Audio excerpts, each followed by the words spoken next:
주님의 은총과 평화가 오늘 예배 참석해 주신 모든 교우님들과 함께 하시기를 빕니다.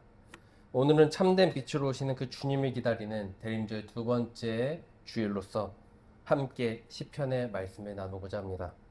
우리는 살아가면서 참 많은 것들에 의존하면서 살아가는 것 같습니다. 많은 것들, 많은 분들에게 의존하면서 살아가죠. 어릴 땐 어떠한가요? 부모님한테 의존하면서 살아가야 합니다. 어렸을 때 이제 태어나서 어머니한테 이제 먹을 것을 달라 울기도 하고 기저귀를 갈아달라고 막 울기도 하죠. 그리고 좀 더 큰 다음에는 어떻게 되나요? 학교에 가서 학생이 되면 선생님한테 의존하면서 살아가게 됩니다. 신앙생활을 하는데도 별반 다르지 않은 것 같습니다. 신앙생활을 하는데도 많은 영적 지도자들에게 의존을 하면서 살아가죠. 목사님이나 전도사님일 수도 있고 훌륭하신 권사님이나 장로님일 수도 있습니다. 그런 분들에게 날마다 이제 영향을 받으며 신앙이 더욱 성숙해져 가는 것을 우리는 체험하기도 합니다. 우리는 주님만이 우리의 구원이라는 것을 압니다.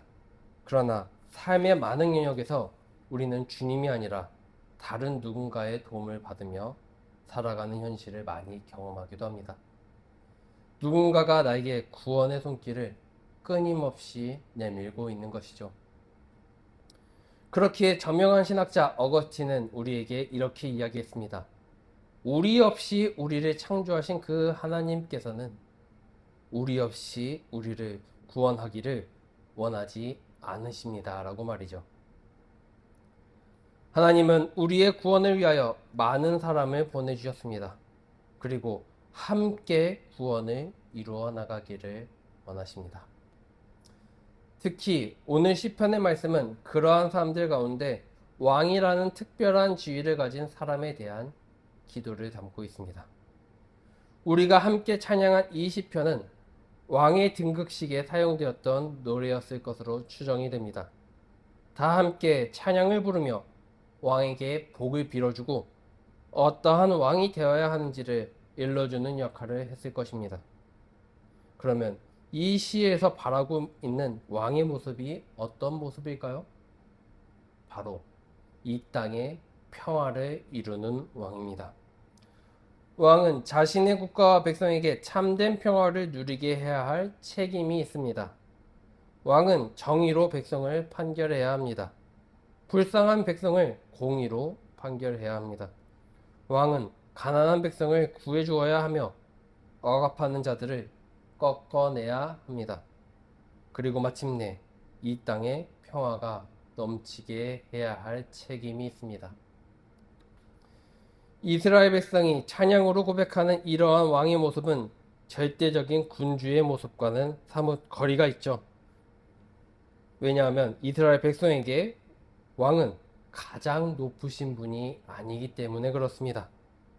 참된 왕은 오직 하나님 한 분뿐이기 때문에 그렇습니다. 지상에서 우리 눈에 보이는 이 왕은 이러한 하나님의 뜻을 이루어야 하는 하나님의 신하일 뿐인 것이죠. 그렇기에 시편에서 왕에게 빌어주는 복들의 내용이 이렇습니다. 왕에게 주님의 판단력을 주시고 주님의 의를 내려주셔서 주님의 백성을 정의로 판결할 수 있게 해달라는 복인 것이죠. 왕이 가지고 있는 카리스마적인 판단력이 아닙니다. 주님이 주시는 주님의 판단력입니다. 왕의 백성이 아닙니다. 왕이 판결해야 할 것은 주님의 백성입니다. 그러니 어떻게 왕이 높으신 분이겠습니까? 이 왕은 하나님의 신하일 뿐입니다. 그런데 이러한 왕의 모습이 이스라엘 역사에 단 한 번이라도 있었습니까?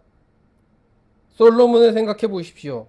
그는 지혜로운 왕이었지만 백성을 노역에 동원했고 결국 나라가 둘로 갈라져 버렸습니다. 다윗은 어떻습니까?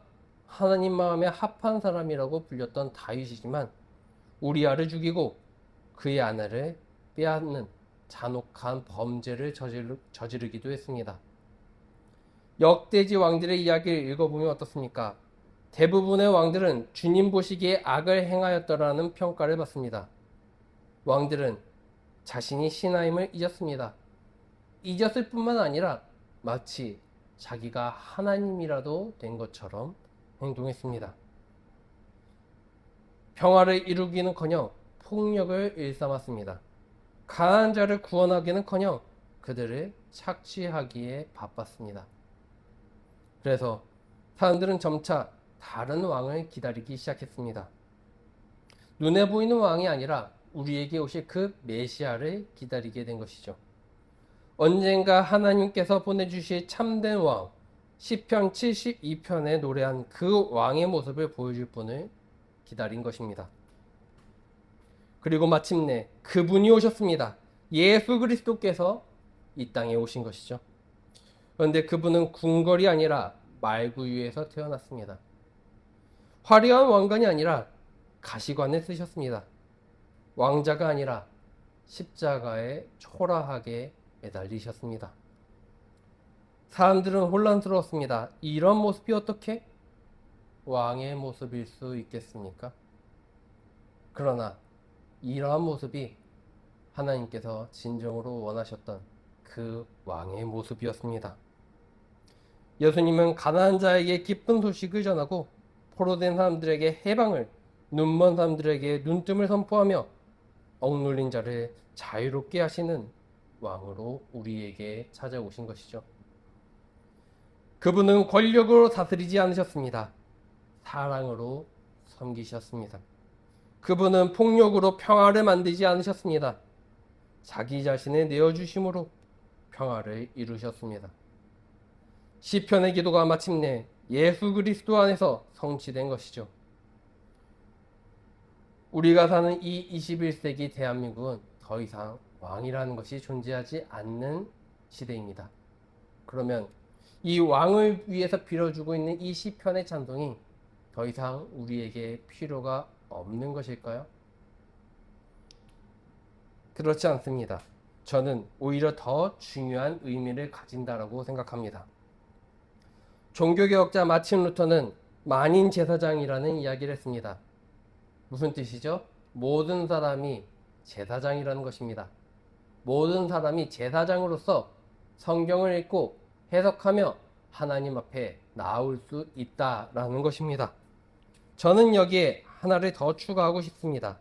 우리 모두는 제사장일 뿐만 아니라 왕이기도 합니다. 하나님께서 우리 한 사람 한 사람을 왕으로 부르셨습니다. 그러나 이것이 왕처럼 권위를 누르며 폭력을 행사하라는 뜻이 아닙니다. 왕으로서 이 세상에 책임을 져야 한다는 것입니다. 시편에서 왕을 위하여 빌었던 복, 그리고 이러한 왕의 모습이 되기를 빌었던 모습은 오늘 우리를 위한 기도이기도 한 것입니다. 그리고 이것은 현재 목사를 준비하며 전도사 신분인 저에게도 마찬가지인 것 같습니다. 많은 분들이 우리 두란노 교회에 오면 좀 의아하게 생각하는 것 중에 하나가 이 강대상의 위치입니다. 보통 교회들은 강대상이 어디 있죠? 이 가운데 이제 하나가 있죠. 가운데 하나가 있어서 목사님께서 가운데 쓰셔서 이제 설교 말씀을 전하시죠. 그런데 전통적인 예배 형식에서 원래 강대상은 가운데 있지 않습니다. 좌우에 하나씩 있죠. 그렇다면 우리 예배 가운데는 무엇이 있나요? 우리 예배 가운데 지금 무엇이 있습니까? 그리스도께서 매달리신 그 십자가가 있습니다. 그리고 하나님의 말씀이신 성경이 있습니다. 성령의 불을 상징하는 촛불이 있습니다. 삼위일체 하나님께서 우리 예배의 중심이라는 것을 이 전통적인 예배 형식이 우리에게 보여주고 있는 것입니다. 이를 통해서 우리가 알 수 있는 것이 무엇입니까? 목사가 예배의 중심이 되어줄 수는 없다는 것입니다. 성경 말씀을 해석하는 목사가, 전도사가 예배의 중심이 될 수는 없는 것입니다. 목사는 다만 하나님의 신하로서 조심스럽게 한쪽에 서서 말씀을 높이고 그것을 전할 뿐입니다. 시편 72편의 왕이 하나님의 신하였던 것처럼 목사도 그리스도의 신하일 뿐입니다. 저도 여러분과 마찬가지로 그리스도의 신하이죠. 단지 하는 역할이 조금 다를 뿐입니다. 우리는 모두 그리스도의 신하로서 각자의 자리에서 평화를 이루어야 합니다. 시편의 왕처럼 우리도 우리의 자리에서 평화를 만들어야 합니다. 가난한 자를 돌보고 억눌린 자의 편에 서야 합니다. 압제하는 자를 거부하고 정의를 세워야 합니다. 이것이 그리스도의 신하로 사는 삶입니다. 우리는 그리스도의 왕국에 속한 사람들입니다. 그러므로 이 세상 속에서 그리스도께서 보여주신 방식으로 살아야 하는 것이죠.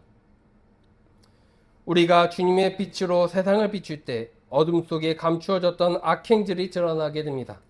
불의를 행했던 자들은 자신의 악이 빛 앞에 드러나는 것을 두려워할 것입니다. 그래서 오늘 말씀 5절은 이렇게 기도합니다. 해가 있을 동안, 달이 있을 동안 대대로 영원히 그들이 왕을 두려워하게 하소서. 가난한 자를 억압하는 자들, 약한 자를 짓밟는 자들, 불의를 행하는 자들은 정의로운 왕을 두려워해야 할 것입니다. 정의로운 왕 앞에서 악인들은 떨 수밖에 없습니다. 그들의 악행이 심판받을 것이기 때문입니다. 그러나 반대로 평화를 이루는 자들에게는 복이 있습니다. 예수님께서 마태복음 5장에서 이렇게 말씀하셨습니다. 평화를 이루는 사람은 복이 있다. 하나님이 그들을 자기의 자녀라고 부르실 것이다. 평화를 이루는 사람은 왕으로서 우리 주님의 자녀로서 큰 복을 받게 될 것입니다. 하나님이 그들과 함께 하시기 때문입니다. 하나님의 자녀는 하나님과 더불어 기쁨을 누립니다. 그러나 왕이라는 자리에 있는 사람이 평화를 무너뜨린다면 그는 참된 왕이신 그리스도 앞에서 두려워 떨어야 할 것입니다. 그렇기에 오늘 복음서에서 세례 요한은 회개하여라, 하늘 나라가 가까이 왔다라고 우리에게 말합니다. 그날이 가까이 왔습니다. 우리는 회개하여야 합니다. 평화를 무너뜨리는 삶에서 우리는 돌이켜야 합니다. 약한 자를 억압하는 삶에서 돌이켜야 합니다. 불의한 구조에 침묵하는 삶에서 돌이켜야 합니다. 하늘 나라가 가까이 왔습니다. 참된 왕이신 그리스도께서 오십니다. 그분은 궁극적으로 다시 오실 것이지만 그분은 또한 지금도 우리 가운데 임재하고 계십니다. 우리가 평화를 이룰 때, 가난한 자를 돌볼 때, 정의를 세울 때 그곳에 하늘 나라가 임할 것입니다. 사랑하는 교우 여러분, 대림절 두 번째 초에 불이 밝혀졌습니다. 우리는 다시 오실 왕을 기다립니다. 그분이 다시 오실 때 평화의 나라가 완성될 것입니다. 그러나 그날까지 우리는 가만히 서서 기다리기만 해서 되는 것은 아닙니다. 주님께서 우리 모두를 왕으로, 주님의 신하로 부르셨기 때문입니다. 우리는 그리스도의 신하로서 지금 이곳에서 평화를 이루어야 합니다. 우리 각자가 작은 왕으로서 우리가 있는 그 자리를 평화로 채워 나가야 합니다. 그것이 대림절 두 번째 주를 지나고 있는 우리의 자세여야 할 것입니다. 주님의 평화가 이 땅에 가득할 때 만물이 주님을 찬양할 것입니다. 우리 없이 구원을 이루시기를 원치 않으시는 그 주님께서 우리를 통해 이 땅에 평화를 이루시리라 믿습니다. 우리의 삶을 통해 이 땅에 하나님의 영광이 충만하게 되기를 빕니다. 우리를 통해 그리스도의 평화가 이루어지기를 빕니다. 아멘.